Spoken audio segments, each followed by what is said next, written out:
ओम शांति। आज 24 मई 2021। आज पहले सुनते हैं मुरली के मुख्य पॉइंट। आज बाबा ने कहा कि बाप की कलानी की है, इसलिए भारत ऐसा आज कोड़ी तुल्य बना है। बाबा कहते मैं विकारी नरकवासी भारत को आकर कल्प कल्प स्वर्गवासी बनाता हूँ और तुम मेरी गलानी कर आसुरी मत पर चलने के कारण कंगाल बन गए हो।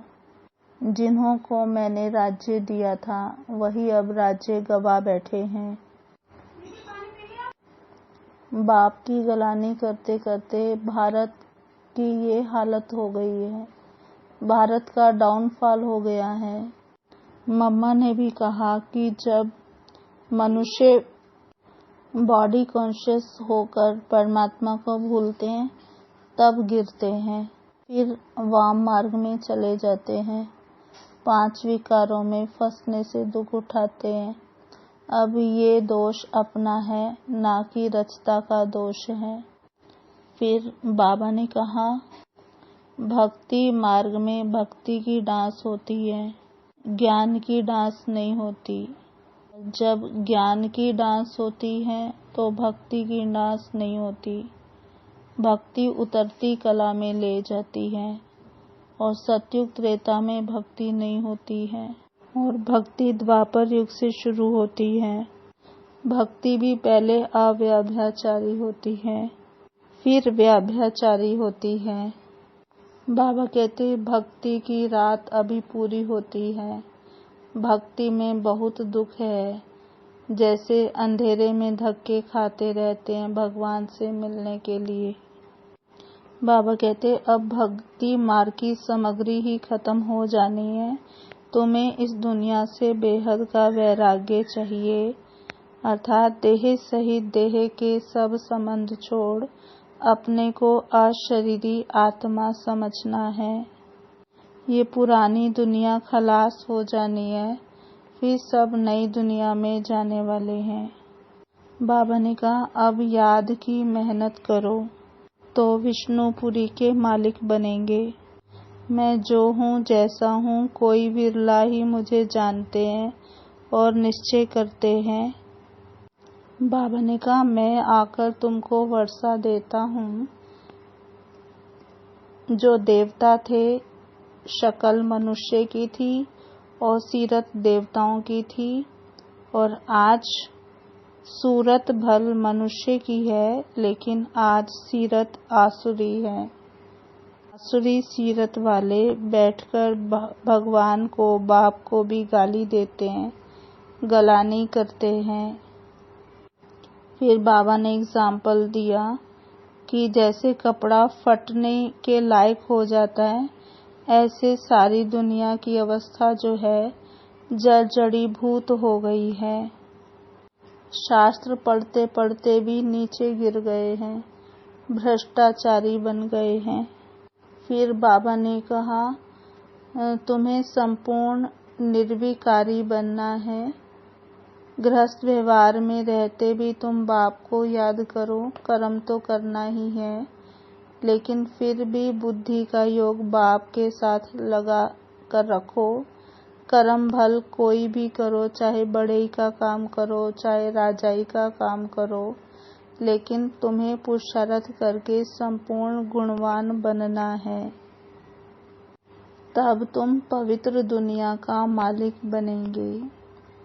फिर बाबा ने कहा पहले ज्ञान की पॉइंट जो भी दूसरों को सुनाते हो, उसे पहले स्वयं खुद करना है, फिर कहना है। कहना तो सहज होता है, करने में मेहनत होती है, लेकिन जब मेहनत करते हैं तो करने का फल अच्छा मिलता है। इसलिए पहले स्वयं पर अटेंशन दो। अब सुनते हैं मुरली विस्तार से। ओम शांति। आज बाबा ने कहा मीठे बच्चे, तुमने रावण की मत पर बाप की गलानी की तो भारत कोड़ी तुल्य बना। अब उसे पहचान कर याद करो तो धनवान बन जाएंगे। प्रश्न, सीढ़ी के चित्र में कौन सा वंडरफुल राज समाया हुआ है? उत्तर, आधा कल्प है भक्ति की डांस और आधा कल्प है ज्ञान की डांस। जब भक्ति की डांस होती है तो ज्ञान की नहीं, और जब ज्ञान की होती है तो भक्ति की नहीं। आधा कल्प रावण की प्रारब्ध चलती है और आधा कल्प तुम बच्चे प्रारब्ध भोगते हो। ये गूढ़े राज सीढ़ी के चित्र में समाया हुआ है। आज का गीत है ओम नमः शिवाय। ओम शांति। बाप बैठ समझाते हैं। बाबा ने कहा, भक्ति मार्ग में बहुत ही भक्ति की डांस की है, ज्ञान की डांस नहीं की। भक्ति की डांस जब होती है तो ज्ञान की नहीं होती, और जब ज्ञान की होती है तो भक्ति की नहीं होती, क्योंकि भक्ति की डांस उतरती कला में ले जाती है। सतयुग त्रेता में भक्ति होती नहीं। भक्ति शुरू होती है द्वापर से, और जब भक्ति शुरू होती है तो ज्ञान की प्रारब्ध पूरी हो जाती है। फिर उतरती कला शुरू होती है। कैसे उतरते हैं? सो बाप बैठ समझाते हैं। बाबा कहते, मैं कल्प कल्प आकर बच्चों को कहता हूँ, तुम बच्चों ने हमारी बहुत गलानी कर दी है।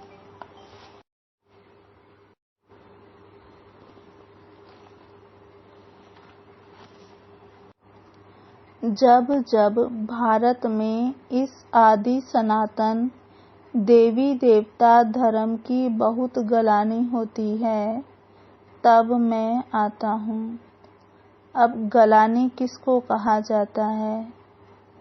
तो वह भी बाप समझाते हैं कि मैं भिखारी नरकवासी भारत को आकर कल्प कल्प स्वर्गवासी बनाता हूँ, और तुम मेरी गलानी आसुरी मत पर करने के कारण कितने कंगाल बन गए हो। राम राज्य था, अभी है रावण राज्य, जिसको हार और जीत, दिन और रात कहा जाता है। बाबा कहते, अब विचार करो मैं कब आऊं। जिन्हों को राज्य दिया था वही राज्य गवा बैठे हैं। हिसाब किताब तो सारा समझाया ही है। बाबा कहते, मैं आकर वर्षा देता हूँ, फिर रावण आकर तुमको श्रापित करते हैं। भारत का खास, दुनिया को आम। भारत की महिमा का भी किसको पता नहीं है। पहले पहले भारत ही था, कब था, कैसे था, कौन राज्य करते थे, किसको भी कुछ पता नहीं है। कुछ भी समझते नहीं हैं। जो देवता थे, शक्ल मनुष्य की थी, सीरत देवताओं की थी। अब सूरत भल मनुष्यों की है, सीरत आसुरी है। जिसको समझाते हैं वह समझते नहीं हैं, क्योंकि पारलौकिक बाप को ही नहीं जानते, और ही बैठ गाली देते हैं। बाप की गलानी करते करते बिल्कुल ही कोड़ी तुल्ले बन गए हैं। भारत का डाउनफॉल हो गया है। ऐसी हालत जब होती है, बाप कहते हैं, तब मैं आता हूँ।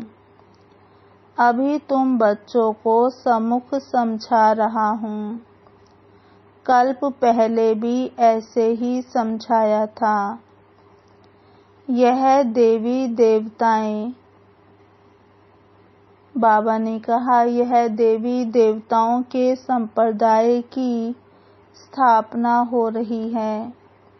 मनुष्य से देवता बन रहे हैं। मनुष्यों को यह पता ही नहीं है कि बाप कब आते हैं।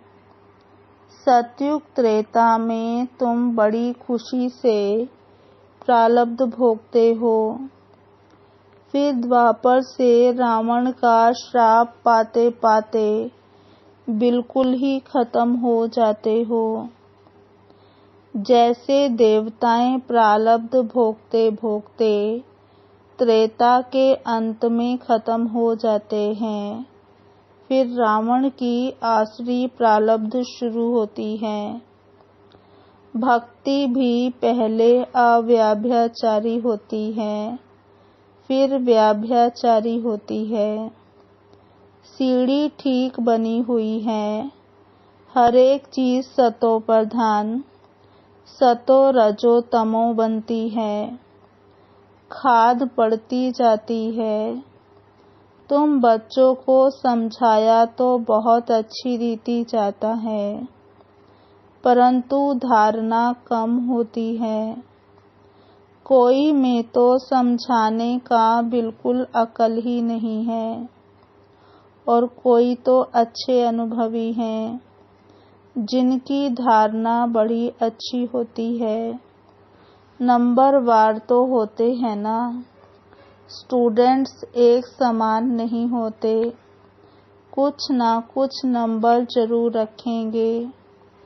कोई को भी समझाना है बहुत सहज।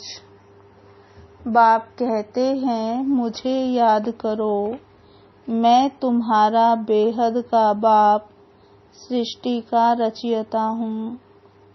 मुझे याद करने से तुमको बेहद का वर्षा मिलेगा। याद से ही खाद निकलेगी। सिर्फ यह समझाओ कि तुम भारतवासी सतयुग में सतो प्रधान थे, अभी कलयुग में तमो प्रधान बने हो। आत्मा में ही खाद पड़ती है। पवित्र होने बिगड़ वहाँ कोई जा नहीं सकते। नई दुनिया में है ही सतो प्रधान। बाबा ने एग्जाम्पल दिया, जैसे कपड़ा नया है तो कहेंगे सतो प्रधान, फिर पुराना तमो प्रधान हो जाता है, और अभी सबका कपड़ा फटने लायक है। माना शरीर रूपी कपड़ा बाबा ने कहा फटने लायक है। सब जड़ी भूत अवस्था को पाए हुए हैं। जो विश्व के मालिक थे वही बिल्कुल गरीब बने हैं, फिर उनको ही साहूकार बनना है। इन बातों को मनुष्य नहीं जानते। भारत स्वर्ग था, इन लक्ष्मी नारायण का राज्य था, और सब धर्म वाले तो बाद में आए हैं। बाप तुमको रियल बात बैठ समझाते हैं। गीता का देखो कितना मान है। पढ़ते पढ़ते बिल्कुल ही नीचे गिर गए हैं। तब पुकारते हैं, हे पतित पावन आओ, हम भ्रष्टाचारी बन गए हैं। सदगति तो भगवान ही दे सकते हैं। बाकी शास्त्रों में तो सब है भक्ति मार्ग। तुम्हारी बुद्धि में बैठा हुआ है। हम बाबा के ज्ञान से देवता बनते हैं। अब सारी दुनिया से वैराग्य है। सन्यासी भी भक्ति करते हैं, गंगा स्नान आदि करते हैं ना। भक्ति भी सतो प्रधान, फिर रजो तमो होती है। यह भी ऐसे है। आधा कल्प दिन आधा कल्प रात गाई जाती है। ब्रह्मा के साथ जरूर ब्राह्मणों का भी होगा। तुम अभी दिन में जाते हो, भक्ति की रात पूरी होती है। भक्ति में तो बहुत दुख है, उनको रात कहा जाता है। अंधेरे में धक्के खाते रहते हैं भगवान से मिलने के लिए। भक्ति मार्ग में सद्गति देने वाला कोई होता नहीं। तुम्हारे सिवाय कोई भी यथार्थ रीति भगवान को नहीं जानते हैं। आत्मा भी बिंदी, परमात्मा भी बिंदी है, यह बात कोई भी समझ ना सके। परमात्मा ही स्वयं आकर ब्रह्मा तन से समझाते हैं। उन्होंने फिर भागीरथ बैल के रूप में दिखाया है। अब बैल की तो बात ही नहीं है। बाप सब बातें अच्छी रीति समझाते हैं, परंतु किसकी बुद्धि में पूरी रीति बैठता नहीं है। बाप बैठ समझाते हैं, बच्चे मैं तुम आत्माओं का बाप हूँ। तुम मुझे याद करो और वर्षे को याद करो, तो तुम्हारे विकर्म विनाश होंगे। फिर भी कहते हो, भूल जाते हैं। वहाँ ऐसे साजन व बाप को भूलना चाहिए।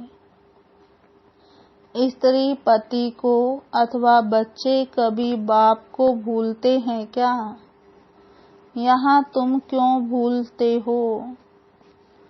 कहते भी हो, बाबा आप हमको स्वर्ग का मालिक बना रहे हैं, फिर भी भूल जाता हूँ।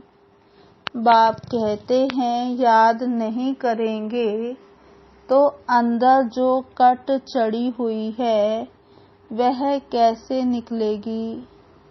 मुख्य बात है ही याद की।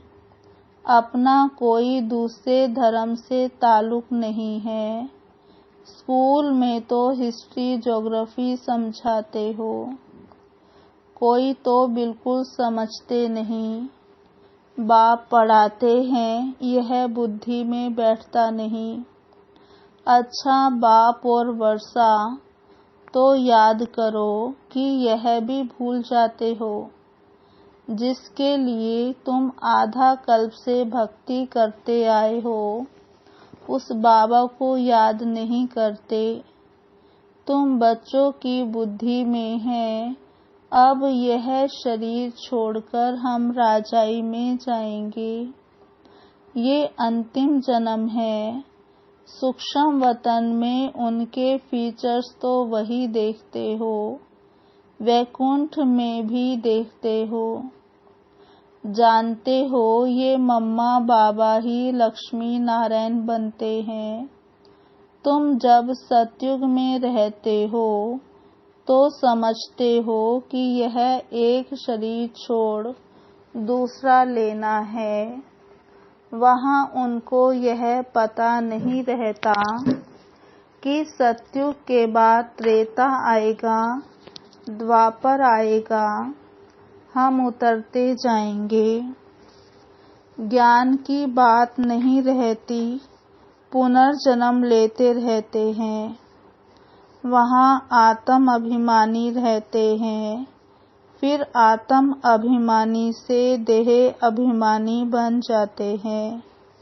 यह नॉलेज सिर्फ तुम ब्राह्मणों को है और कोई के पास नहीं है। यह ज्ञान ज्ञानेश्वर, जो ज्ञान का सागर बाप है, वही सुनाते हैं। जरूर ब्रह्मा के बच्चे ब्राह्मणों को ही सुनाएंगे। ब्रह्मा के बच्चे हैं ब्राह्मण संप्रदाय। रात दिन का फर्क है। बाबा कहते तुम पुरुषार्थ कर संपूर्ण गुणवान बनते हो, संपूर्ण निर्विकारी। गृहस्थ व्यवहार में रहते भी तुम बाप को याद करो, कर्म तो करना ही है। बुद्धि का योग बाप के साथ लगा रहे, कर्म भल कोई भी करो, बड़ई का काम करो व राजाई का करो। राजा जनक का भी गायन है ना, राजाई करते रहो परंतु बुद्धि का योग बाप के साथ लगाओ तो वर्षा मिल जाएगा। बाप कहते हैं मन मना भव, मामेकम याद करो। शिव बाबा कहते हैं सिर्फ शिव कहने से लिंग याद आएगा और तो सबके शरीर का नाम लिया जाता है। पाठ शरीर से बजाते हैं। अभी तुमको आत्म अभिमानी बनाया जाता है जो आधा कल्प चलता है। इस समय सभी हैं देह अभिमान में, वहाँ आत्म अभिमानी होंगे यथा राजा रानी तथा प्रजा। आयु तो सबकी बड़ी होती है, यहाँ सबकी आयु कम है। तो बाप सम्मुख बैठ बच्चों को कितना अच्छी रीति समझाते हैं। हे आत्माओं, क्योंकि आत्मा ज्ञान लेती है, धारण आत्मा में होती है, धारणा आत्मा में होती है। बाबा को शरीर तो है नहीं, आत्मा में सारा ज्ञान है। आत्मा ही स्टार है, बाबा भी स्टार है। वह पुनर्जन्म नहीं लेते हैं, आत्माएं पुनर्जन्म लेती हैं। इसलिए बाबा ने काम दिया था कि परमात्मा की महिमा और बच्चे की महिमा माना श्री कृष्ण की महिमा लिखकर आओ। दोनों की अलग अलग है। श्री कृष्ण की महिमा अलग है, वह साकार है और वह है निराकार। श्री कृष्ण को इतना गुणवान किसने बनाया? तो जरूर कहेंगे परमात्मा ने बनाया। बाबा कहते इस समय तुम ईश्वरीय संप्रदाय हो, तुमको बाप सिखला रहे हैं। पीछे फिर प्रारब्ध भोगते हो। सतयुग में तो कोई नहीं सिखलाएंगे, भक्ति मार्ग की सामग्री ही खत्म हो जाती है। इस दुनिया से वैराग्य भी आना चाहिए, अर्थात देह सहित देह के सब संबंध छोड़ अपने को अशरीरी आत्मा समझना है। नंगे आए थे, नंगे जाना है। यह पुरानी दुनिया खलास हो जानी है। हम सब नई दुनिया में जाने वाले हैं। बस यह याद की मेहनत करते रहो, इसमें ही फेल होते हैं, याद करते नहीं हैं। जो भी समझने के लिए आते हैं उनको भी यही समझाना है। शिव बाबा ब्रह्मा द्वारा कहते हैं कि मुझे याद करो, तो याद से तुम्हारी खाद निकल जाएगी। तुम विष्णुपुरी के मालिक बन जाएंगे। विष्णुपुरी ही स्वर्गपुरी है। तो जितना हो सके बाप को याद करो। जिस बाप को आधा कल्प याद किया है, अब वह सम्मुख आए हैं, कहते हैं मुझे याद करो। उनको कोई भी जानते नहीं, खुद ही आकर अपना परिचय देते हैं। मैं जो हूँ, जैसा हूँ, ऐसा कोई विरला जानते और निश्चय करते हैं, निश्चय कर लेते हैं तो पुरुषार्थ कर वर्षा पा लेते हैं। शिव बाबा कहते हैं, मुझे याद करने से तुम्हारे विकर्म विनाश होंगे और तुम पवित्र बन पवित्र दुनिया के मालिक बनेंगे। विकर्म कोई भी नहीं करना है। अच्छा, मीठे मीठे सिकिलधे बच्चों प्रति माता पिता बाप दादा का याद प्यार और गुड मॉर्निंग। रूहानी बाप की रूहानी बच्चों को नमस्ते। हम रूहानी बच्चों की रूहानी बाप दादा को याद प्यार गुड मॉर्निंग, नमस्ते नमस्ते नमस्ते। सदा रहेंगे हंसते, बनेंगे फरिश्ते, चलेंगे परम धाम के सीधे रास्ते। धारणा के लिए मुख्य सार। पहला, पुरुषार्थ कर संपूर्ण गुणवान बनना है। कर्म कोई भी हो लेकिन बाप की याद में रहकर करना है। कोई भी विकर्म नहीं करना है।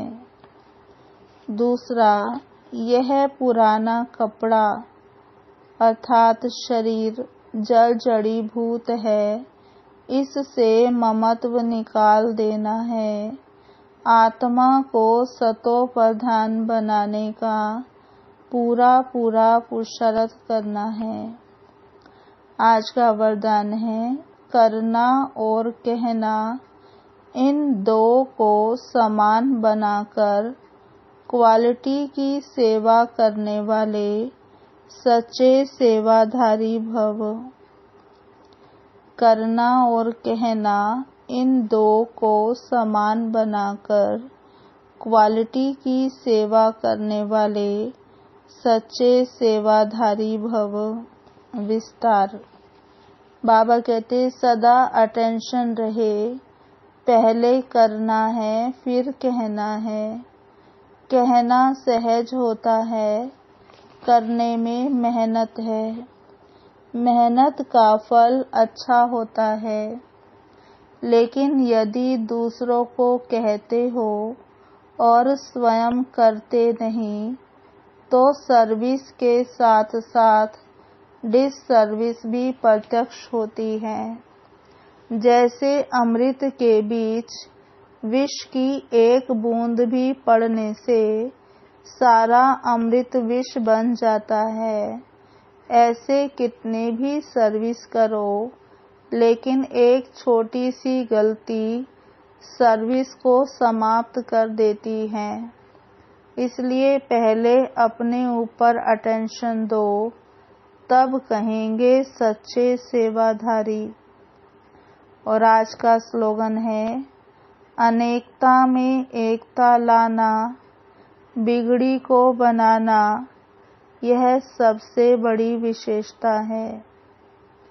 अनेकता में एकता लाना, बिगड़ी को बनाना, ये सबसे बड़ी विशेषता है। अब सुनते हैं मातेश्वरी जी के अनमोल महावाक्य। हेडिंग है, चढ़ती कला और गिरती कला की मुख्य जड़ क्या है। चढ़ती कला और गिरती कला की मुख्य जड़ क्या है। विस्तार। बहुत मनुष्य प्रश्न पूछते हैं। मम्मा कहती, बहुत मनुष्य यह प्रश्न पूछते हैं कि जब इतना पुरुषार्थ कर जीवन मुक्ति पद को पाते हैं तो फिर वहाँ क्या कारण बनता जो हम नीचे गिरते हैं। भल हम कहते हैं कि यह हार और जीत का खेल है, इसमें चढ़ती कला और उतरती कला होने का भी कोई कारण जरूर है, जिस कारण के आधार पर ये खेल चलता है। जैसे पुरुषार्थ से हम चढ़ रहे हैं, वैसे गिरने का भी कारण जरूर है। अब कारण भी कोई बड़ा नहीं है, जरा सी भूल है।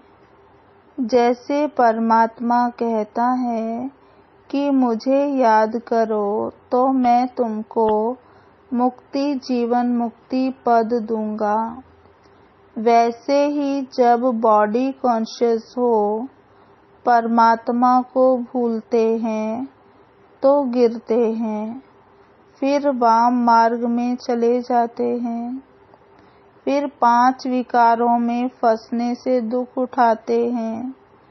तो यह हुआ अपना दोष, ना कि रचता का दोष। जो लोग कहते हैं दुख सुख परमात्मा ही देता है, यह कहना बिल्कुल रॉन्ग है। बाबा सुख रचता है, ना कि दुख रचता। बाकी हम श्रेष्ठ कर्म से सुख उठाते हैं, भ्रष्ट कर्म करने से दुख भोगते हैं। बाकी अच्छे कर्म का फल और बुरे कर्मों का दंड परमात्मा द्वारा अवश्य मिलता है, परंतु ऐसे नहीं कहेंगे कि सुख दुख दोनों परमात्मा देता है। नहीं, परमात्मा तो चढ़ती कला में हमारे साथ है, बाकी गिराने वाली माया है। कॉमन रीति में भी कोई साथ अथवा मदद लेते हैं सुख के लिए, बाकी दुख उठाने के लिए कोई किसका साथ नहीं लेते। बाकी तो जैसा जैसा कर्म वैसा वैसा फल की रिजल्ट।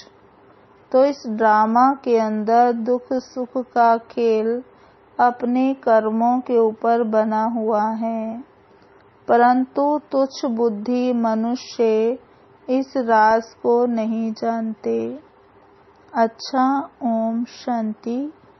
अभी सुनते हैं आज की मुरली के स्वमान। पहला, मैं आत्मा धनवान हूँ। मैं आत्मा धनवान हूँ। दूसरा स्वमान, मैं आत्मा मनुष्य से देवता बन रही हूँ। मैं आत्मा मनुष्य से देवता बन रही हूँ। तीसरा स्वमान, मैं आत्मा वैरागी हूँ। मैं आत्मा वैरागी हूँ। चौथा स्वमान। पांचवा स्वमान, मैं आत्म अभिमानी हूँ। मैं आत्म अभिमानी हूँ। छठा स्वमान, मैं ब्रह्मा का बच्चा ब्राह्मण हूँ। मैं ब्रह्मा का बच्चा ब्राह्मण हूँ। सातवां स्वमान, मैं संपूर्ण गुणवान हूँ। मैं संपूर्ण गुणवान हूँ। आठवां स्वमान, मैं अशरीरी आत्मा हूँ। नौवां, मैं आत्मा सतो प्रधान बन रही हूँ। मैं आत्मा सतो प्रधान बन रही हूँ। 10वां स्वमान, मैं आत्मा सच्चा सेवाधारी हूँ। मैं आत्मा सच्चा सेवाधारी हूँ। ओम शांति।